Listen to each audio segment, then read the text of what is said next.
Hello, Fredak here. Fred ACC, all one word. Alrighty, so it is January the 29th, Wednesday, 2025. Posting I just put about the Stupid Bowl. I did say it was January 30th. What do I know? It's daytime or it's nighttime. It's all I really care about. And post time, of course.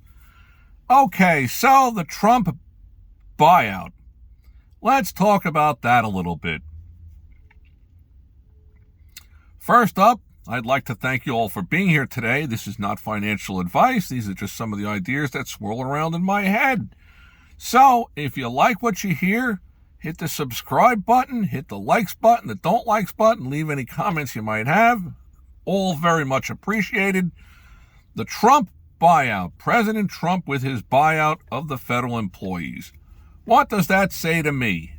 That says to me that the issues that I have been thinking are lingering out there for this country and the globe are very, very legitimate. I've made some different postings in the past 6 months. One of them was the generational wealth back on October 22nd of 2024. I explained how people can get generational wealth, how you could completely change your life, and I strongly suggested XRP. And all along the way, up to this $3 marker, I've held your hand, trying to share with people that have subscribed to hang in there. If you bought it for generational wealth, then you got to sit tight. You got to watch how it plays out. That's all that I can really tell you. What I can also share is that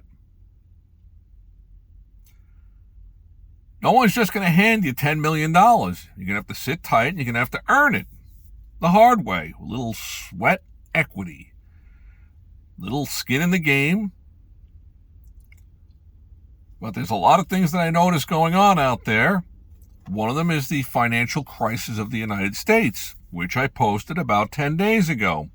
And there's only two ways out. One is to take the Etch-a-Sketch, that red square box with little white knobs, shake it up and down and say, we're not paying anybody. No money for anybody. Reset button, we'll start brand new. Or you'll have to monetize something. Something has to be monetized. Monetized is when you create wealth out of something that wealth wasn't there. An example, on YouTube, they sprinkle in all these little things in between there, the little clips that you have to watch about Home Depot or this business or that business or whatever it might be.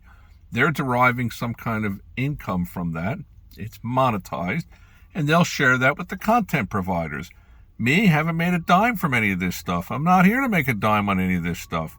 I'm in XRPs, up to here. So we'll see how XRP goes. I personally think it's going to go a whole lot higher. I think the Trump buyout kind of confirms that he is aware that he is in a somewhat drastic situation. It's his second term and final term. He has nothing to lose, something worth knowing about. They have the Senate, they have the House, so they can pretty much make a lot of things happen. Whatever they kind of want to push through the system can become the law. My opinion on all of that is that absolute power corrupts absolutely. I would hope that the Democratic Party would revamp itself and become a formidable challenge to the Republican Party. If you do not have two, just Fredak's opinion, if you don't have two challenging parties, it's usually not a good thing. Absolute power has always corrupted absolutely.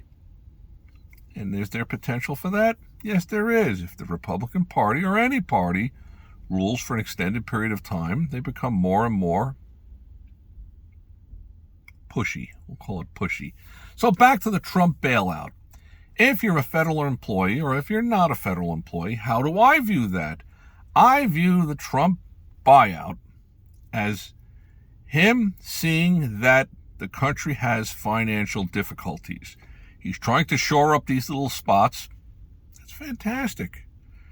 The only problem with all that is that if somebody hacks off their their arm on some kind of auger machine that grinds up tree branches, you're not going to put a Band-Aid on it. So these little things, yeah, I guess combined tens of thousands of them, you could start to straighten things out a little bit financially. But that doesn't change the $37 trillion in debt that has to be absorbed or has to be removed from somebody somewhere.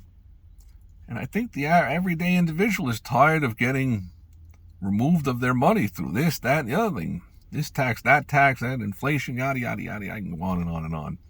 So to me, I think that the whole idea of this buyout is confirming to me that at a certain point, the President Donald Trump is going to see that the potential is there to monetize something. I believe it will be XRP in the crypto world. XRP is laying all the railroad tracks, all the foundation. They're run by a crack team of sharp people, bringing all the right people in. The head of this, the ex-Fed, people from Goldman Sachs, sharp people. They're playing the long game. I don't think they're playing for the short term. My personal thinking is that the U.S. government should go hat in hand to the Ripple company and say, look, we need your help. Give us some kind of a deal on the $40 billion that you have remaining. We'll take them all. Then slowly push the price up to $500, $800, $1,000. At $1,000, as I posted on my United States financial crisis about 10 days ago, if you want to go in there and take a look at that, that explains it mathematically on what I think's the type of thing that the U.S. needs to do. Somehow, somewhere, they have to monetize something to create the illusion that we are not so far in debt, because we are in a tremendous amount of debt. You can't just keep printing money out of thin air. We've gotten away with it since the Bretton Woods Agreement after World War II. We became the reserve currency of the world. I get all that, and I've explained all of this in some of my past postings. So if you like what you see, subscribe. Go back and check out some of Fred Ack's postings. You'll find them very, very interesting. You might even make a few pesos, a couple of quid, a few dollars from it. Alrighty, all that being blabbled, I thank you all for being here today. May all your days be winning ones.